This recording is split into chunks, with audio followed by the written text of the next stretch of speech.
The spectre of threats Singapore faces as a small and vulnerable nation means the total defence concept will remain relevant to the country.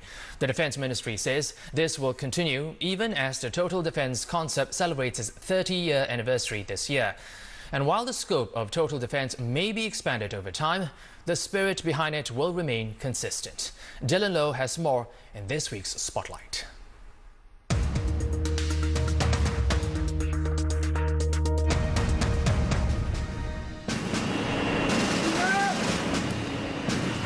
Mention national defence and this usually comes to mind. Soldiers from various vocations training to prepare for armed conflict as part of Singapore's military conscription system. It's the muscle of the country's total defence strategy. Military defence is about enhancing Singapore's peace and security through deterrence and diplomacy. I myself was a conscripted serviceman, having spent about 2 years in the army before passing into the reserve pool of Singapore's civilian soldiers. The rough and tumble of military life has taught quite a few lessons, the most valuable of which I personally feel was that no man is an island, and whether in battle or at rest, you'll need to count on those around you and also be someone others can count on. And while those in green protect the nation from potential aggressors, those in blue stand ready to act during other emergencies. The Singapore Civil Defence Force provides assistance and critical assets in times of crisis. They support the civil aspect of total defence, which is about ensuring Singaporeans know what to do in times of civil emergency. But beyond the men and women in uniform, the total defence concept is about every Singaporean doing their part for the nation. Economic defence is about maintaining the country's economy and its ability to compete in the world, and ensuring it doesn't collapse in times of crisis. A key part of this is helping Singaporeans stay relevant in the global economy. That's what Helen Lim and a team of consultants from Silver Spring are doing.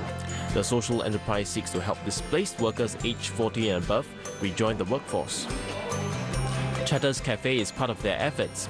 It only hires mature workers. The youngest is aged 53, with the oldest at 70. As a member of Singapore's pioneer generation herself, 67-year-old Helen believes workers are never too old to contribute to the economy. When people can get back to work, because when they're out of job, they have to dig deep in their pockets, for their daily livelihood. But when they can get back and feel that they can contribute and become financially independent, it's for themselves and for their family and for their future retirement as well. So this economic aspect is so important. Social defence is about keeping the social fabric strong and ensuring that Singaporeans of all races and religions can live in harmony. And Madam Kamisa Atan is an example of a Singaporean looking out for those around her. The 57-year-old housewife is part of a Community in Bloom initiative, which promotes gardening as a platform for interaction among heartlanders.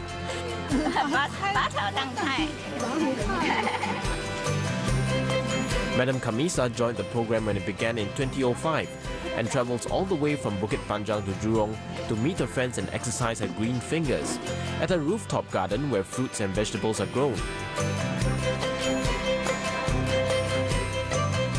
When harvested, the vegetables and fruits are distributed among members of the gardening interest group and also to residents in the Jurong community.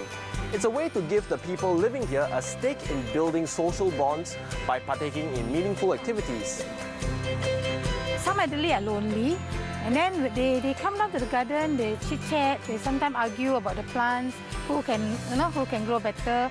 But in doing so, they also have this sense of love, whereby when one auntie didn't come, they will start saying, "Hey, what happened?" And then we find out whether she's ill or not. Then we even go to the house to visit. The fifth pillar of total defence focuses on psychological defence and is about encouraging loyalty and commitment among Singaporeans and to develop the resilience to overcome challenges facing Singapore.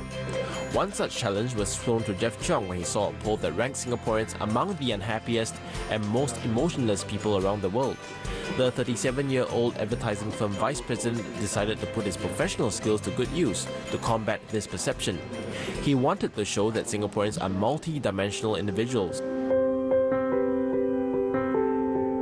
The result was a social documentary series titled Singaporean of the Day. My motto is just to give the best when you're doing something.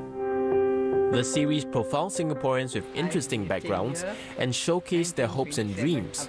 Over 30 such videos have been made, and Jeff hopes to reach 50 to mark Singapore's Golden Jubilee in 2015. The project has inspired people to step forward and volunteer their time to make the series. The reason why this is important is because I believe this is the Singapore I live in, and it is my right to protect it, if it is within my means and my ability, because storytelling is part of my profession, and it just came naturally. The Defence Ministry says this type of day-to-day involvement of Singaporeans in total defence is critical, and this concept will likely see the role of the ordinary Singaporean become increasingly important as the country faces new obstacles. Total Defence is a framework for an integrated and comprehensive response for all kinds of challenges that Singapore may face. It was launched in 1984. At that time, the focus was rallying Singaporeans in times of conflict. Over time, the scope has expanded to address all kinds of challenges, including terrorism and pandemics. In recent years, we have been highlighting the importance of personal commitment to total defence in order to protect our home and our way of life. While military defence remains the cornerstone of Singapore's total defence strategy, the nation and its people have shown that there's more to fighting for the country than simply getting male residents to bear arms. It's a concerted effort to preserve the nation's peace and prosperity, not just the job of those in uniform, but those without. And this many-hands approach has seen the little red dot through some of its toughest times.